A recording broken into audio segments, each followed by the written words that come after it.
Chapter 2. The Day the Sky Fell.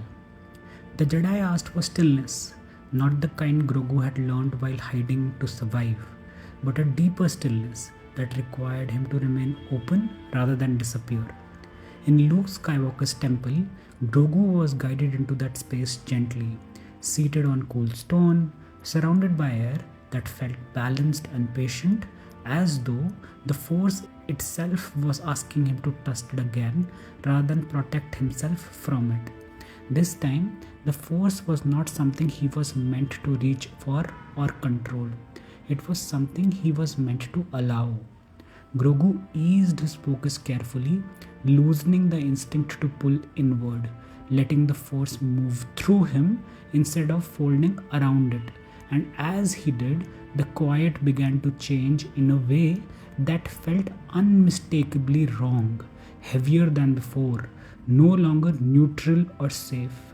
The space around him seemed to widen, and though his breathing remained steady, something inside him tightened, preparing for something he did not yet remember but had never truly forgotten. The Force deepened and the memory found him.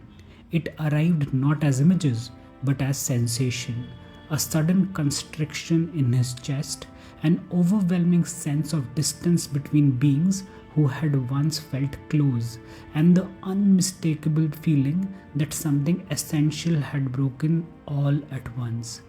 Grogu felt the Force fracture, not fading or weakening, but splintering violently, surging in every direction at once, loud with fear that was not his own alone, but shared, layered, and uncontrollable. The sky, as he understood it then, changed. He was small again, and the Jedi temple of his memory was alive, with movement and certainty, not with ceremony, but with the quiet belief that tomorrow would arrive as expected, until that belief vanished without warning, replaced by a sudden wrongness in the Force that felt absolute and final. Grogu did not understand betrayal in that moment, only confusion, as hands lifted him and carried him through corridors that no longer felt familiar, their distances longer and their edges sharper, fear bleeding into him through the Force until it became indistinguishable from his own.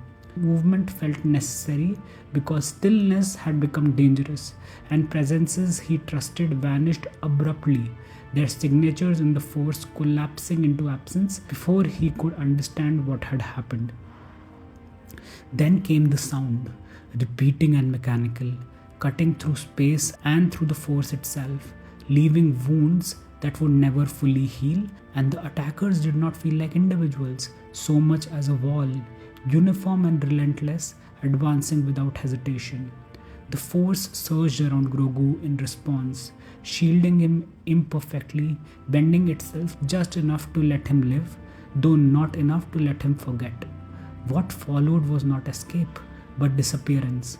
Grogu learned that survival did not require strength, but absence, and that being unseen could be its own form of protection, learning how to quiet the Force around him and become still in a way that erased him from expectation.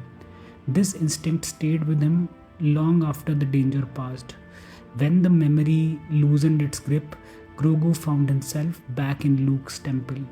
The stone beneath him stood solid once more, the air calm again, the Force settling unevenly into something that resembled balance rather than certainty.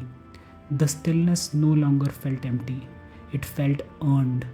Grogu understood now why safety alone had never been enough, why quiet spaces unsettled him, and why protection without presence always felt incomplete.